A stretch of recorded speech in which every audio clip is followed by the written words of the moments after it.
Medina যাইতে পারলাম না, মদিনা দেখিতে পারলাম না।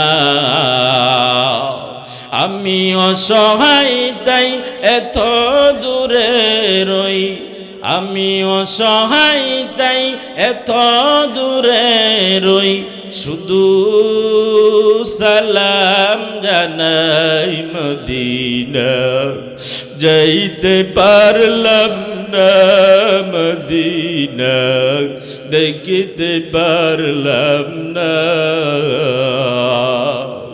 মদিনা নাম কত মধু,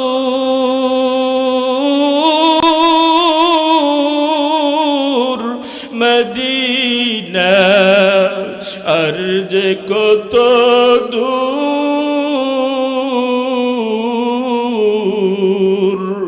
ওই মদিনার পথের ধুলি আমি মাখতে পারলাম না, মদিনা যাইতে পারলাম না, মদিনা দেখিতে পারলাম না। মদিনা নাম কত সুন্দর, মদিনা কেড়েছে অন্তর,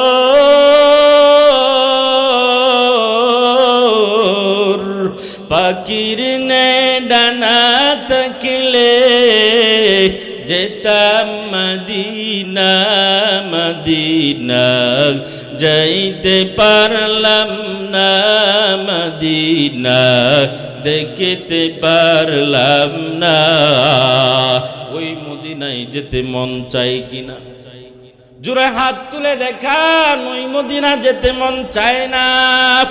ও যুবক হাত নামাবেন না, ও যুবক আল্লাহর দরবারে তওবা করে নেন। আল্লাহ জীবনে তো কম গুনাহ করি নাই, জীবনে তো কম পার্কে যাই নাই, জোয়ার আড্ডায় যাই নাই, আজ থেকে তওবা করে নিলাম মুনাফিকি বাদ দিয়া খাঁটি তওবার নেওতে আয় আল্লাহ তওবা করলাম। আর জীবনে নামাজ ছাড়ব না, রোজা ছাড়ব না, আলেম উলামাদের বিরোধিতা করব না, আমানতের খেয়ানত করব না, মা বাবার সাথে ভালো ব্যবহার করব, উস্তাদের সাথে ভালো ব্যবহার করব। আয় আল্লাহ প্রত্যেকটা যুবক মুরব্বীকে হযরত আবু বকরের সাথে জান্নাতি বানায় দিও, আমিন। আলা মাকান وإنسانا على إنسان ونشهد أن لا إله إلا الله وحده لا شريك له لا ضد له ولا ند له ولا مثل له ونشهد أن سيدنا وسندنا وحبيبنا وطبيب قلوبنا ومولانا محمدا عبده ورسوله. وبعد فأعوذ بالله من الشيطان الرجيم. بسم الله الرحمن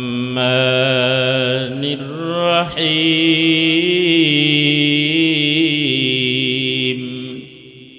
والعصر إن الإنسان لفي خسر إلا الذين آمنوا وعملوا الصالحات وتواصوا بالحق وتواصوا بالصبر.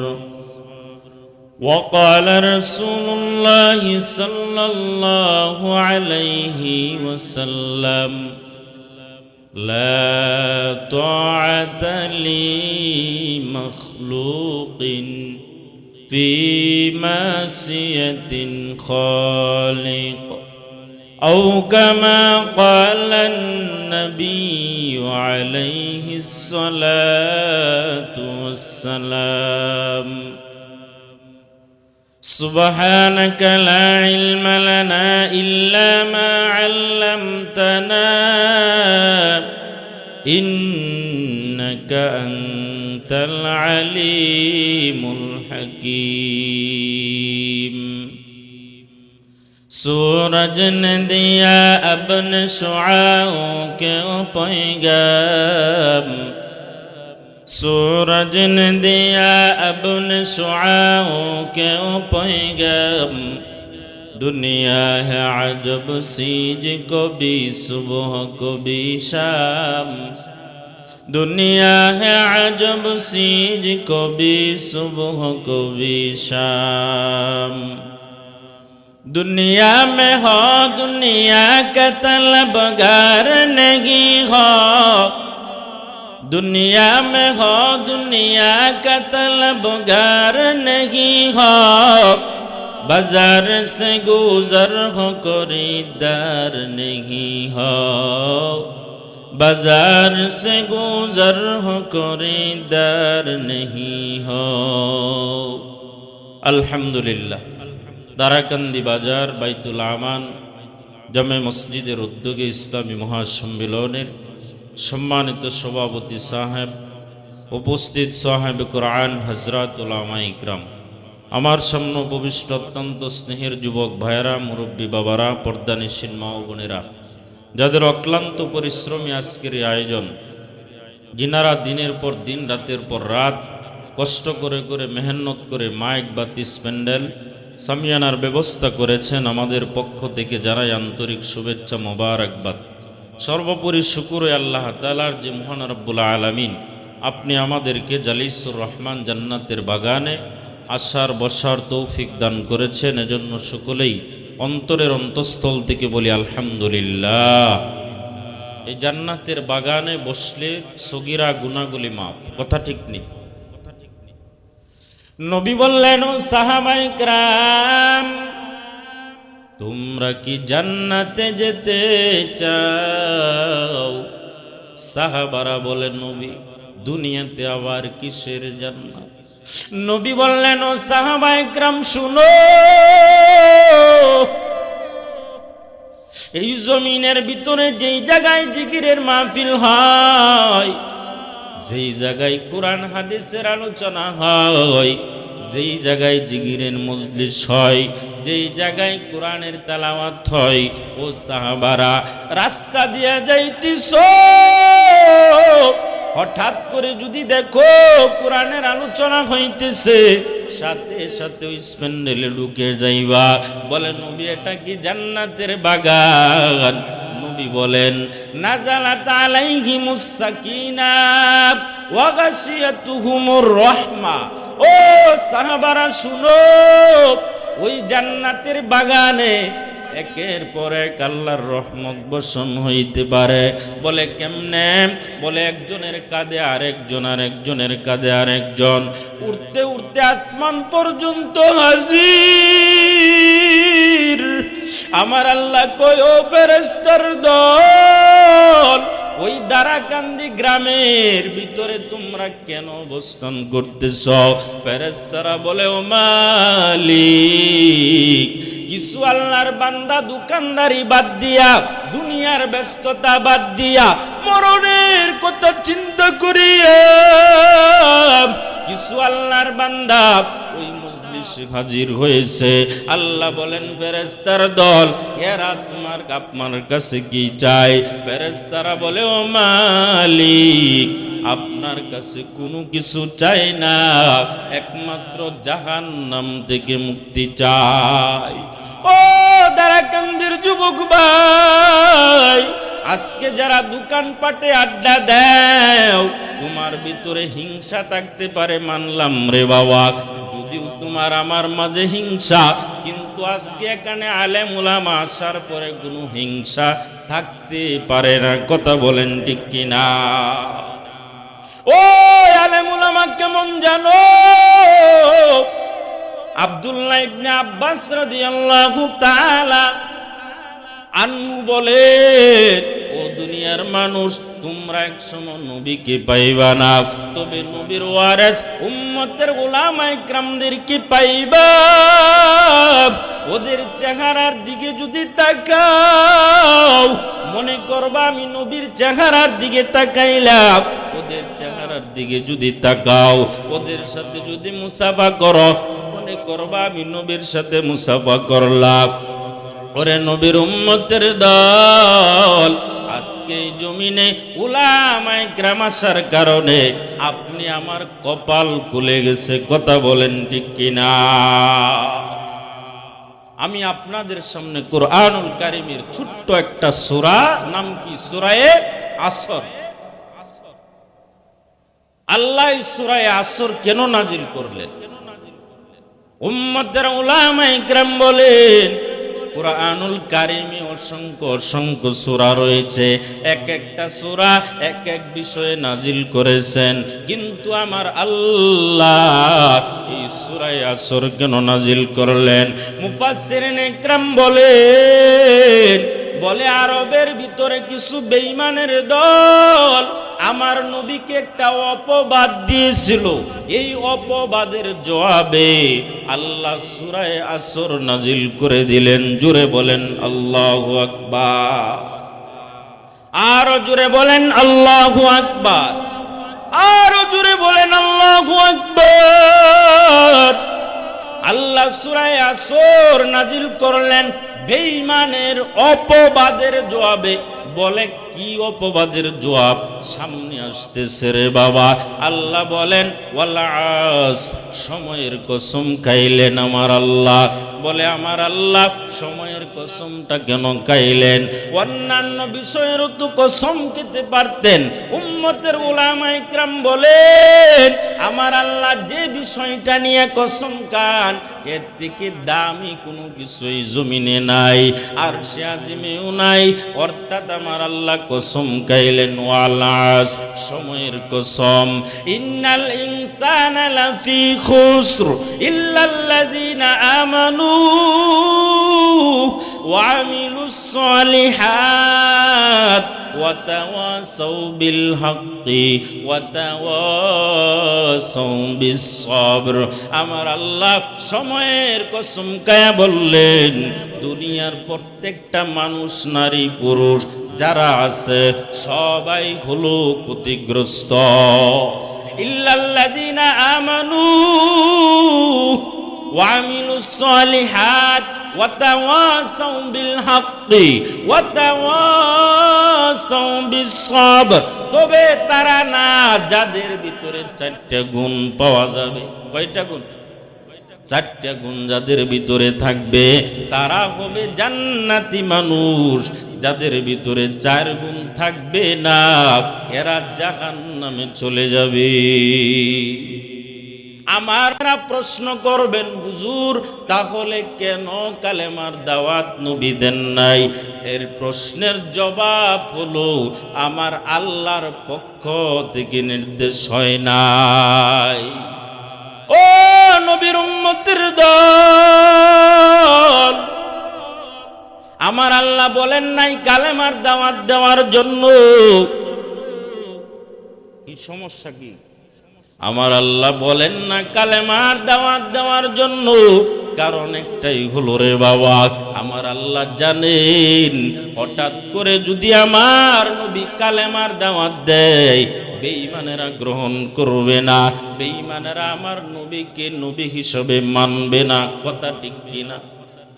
মনে করেন আপনাদের দারাকান্দি গ্রামের ভিতরে যদি হঠাৎ করে কারো কোরআন হাদিসের জ্ঞান নাই, কোনোদিন কওমি মাদ্রাসার বারিন্দায়ও যায় নাই, কোনোদিন কোনো মাদ্রাসার বারিন্দায় যাই না, আলেম না, হাফেজ না, হঠাৎ করে যদি বলে আমি জাতির কর্ণধার, কেউ তাকে কর্ণধার হিসাবে কি মানবে? মানবে না। যদি পীর দাবি করে তাহলে আমরা তার উপাধি দিব বন্ড পীর। কথা বলেন ঠিক কিনা? আর যদি কোরআন হাদিস পড়ে, উম্মতের উলামায়ে কেরামের সাথে সম্পর্ক, সব জ্ঞান যার ভিতরে আছে, যদি রাসূলের সুন্নাহ মোতাবেক চলে, এরপরে যদি কালেমার দাওয়াত দেয়, তাহলে অবশ্যই আমরা তাকে পীর হিসাবে মানব। ও দারাকান্দির যুবক ভাই, এই জন্য আমার নবী হঠাৎ করে কালেমার দাওয়াত দেন নাই। বলে কেন? 40টা বছর উম্মতের উলামায়ে কেরাম বলেন আমার নবী বেঈমানদের সাথে উঠা বসা করছেন, লেনা দেনা করছেন, খানা খাইছেন, একসাথে চলাফেরা করছেন। আমার নবী একসাথে চলাফেরার কারণ 40 বছর পর্যন্ত ওই নবীর জন্ম থেকে নিয়ে 40টা বছর পর্যন্ত নীরব ভাষায় জবাব দেয়। এটা হলো নবীর নবুয়তের দলিল। জোরে বলেন আল্লাহু আকবার। 40 বছর আমার নবী কালেমার দাওয়াত দেন নাই। ওই 40 বছর উতবা, সাইবা, আবু মুগিরা, আবু জাহাল বলে মুহাম্মদের থেকে ভালো আর কেউ নাই, মুহাম্মদ বড় আমানতদার মানুষ।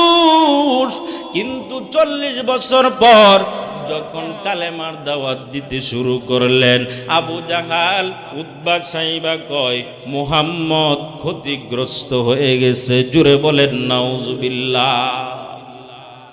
এই অপবাদ দিছে।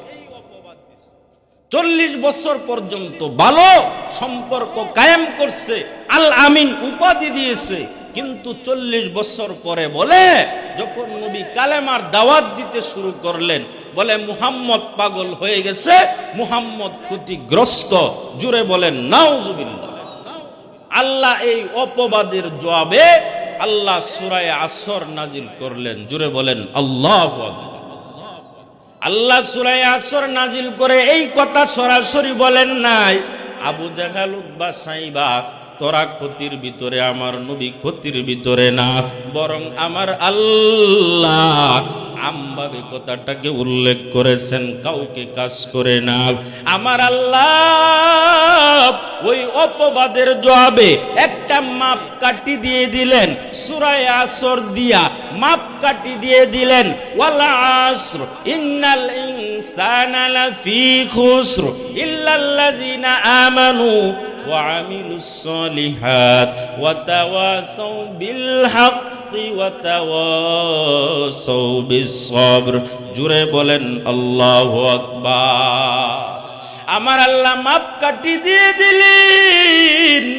আমার আল্লাহ বলেন ওই সূরা আসর দিয়া মাপকাঠি বানায়া দিলাম, মিলায়া দেখ আমার নবী ক্ষতির ভিতরে না তোরা ক্ষতির ভিতরে। আল্লাহ বলেন ইন্নাল ইনসানা লাফি খুসর, যাদের ভিতরে 4 গুণ থাকবে না এরা হলো ক্ষতির ভিতরে। আমি ওই সূরা আসরটা মাপকাঠি বানায়া দিলাম।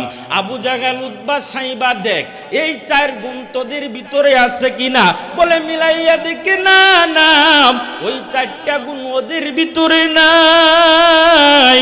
আমার আল্লাহ জানায় দেন যাদের ভিতরে 4 গুণ না থাকবে এরা সব হবে ক্ষতিগ্রস্ত।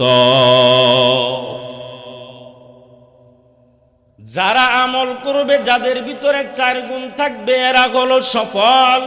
যাদের ভিতরে 4 গুণ নাই এরা হলো ক্ষতির ভিতরে।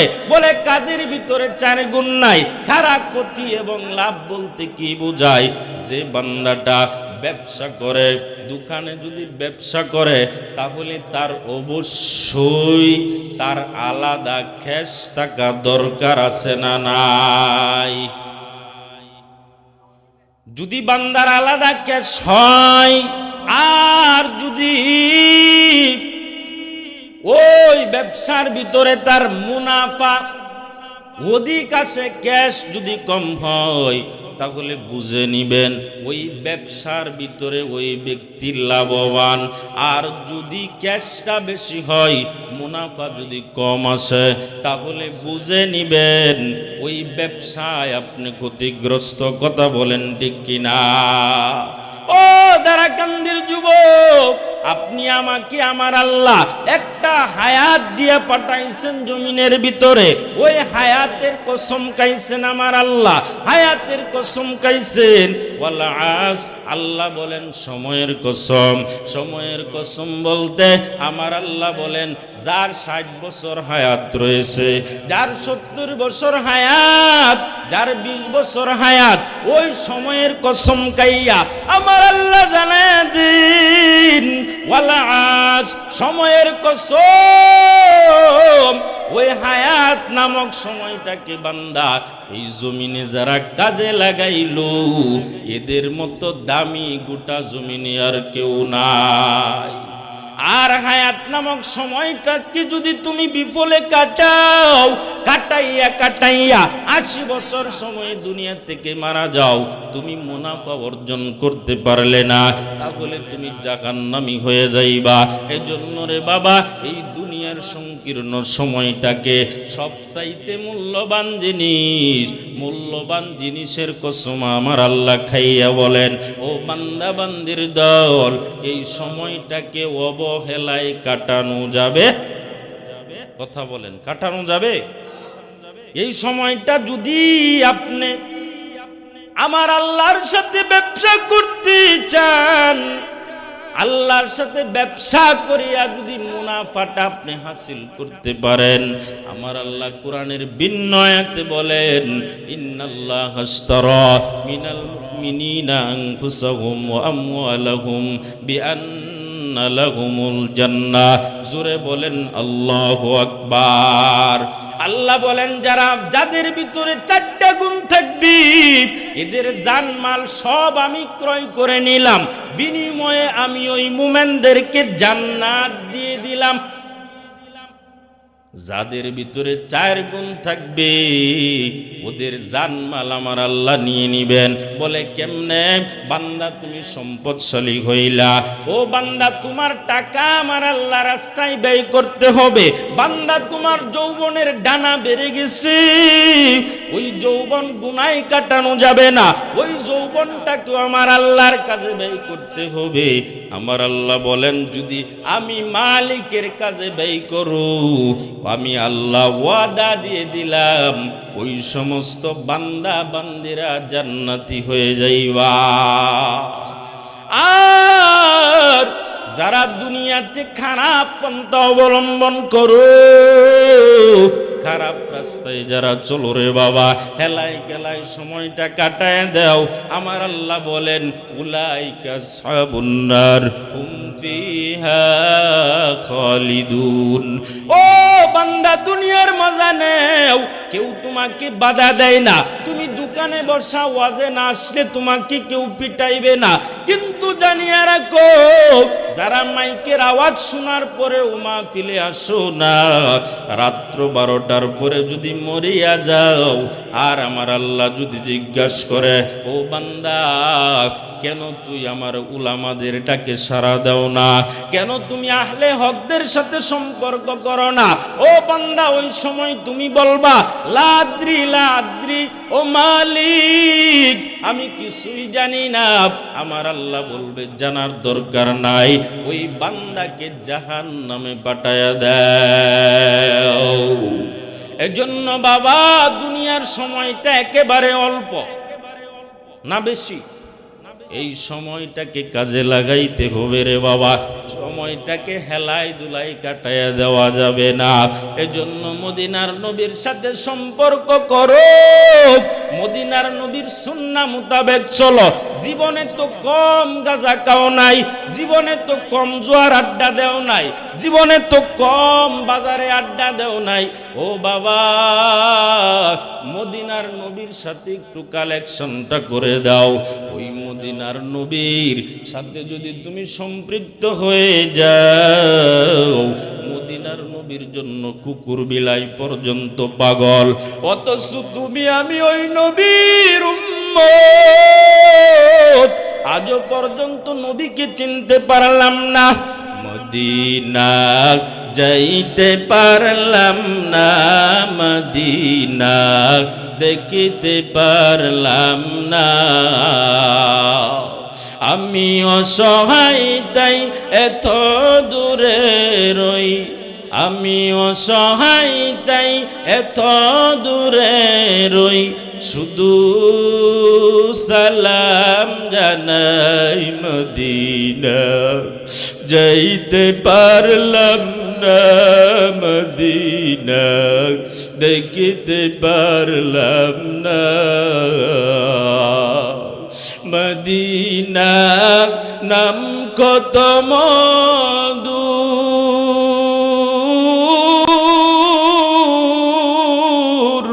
মদিনা আর যে কত দূর,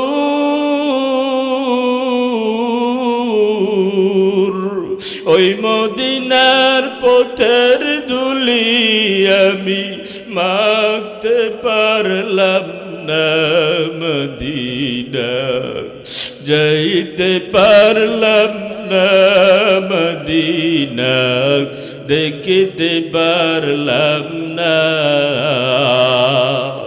মদিনা নাম কত সুন্দর, মদিনা কেড়েছে অন্তর,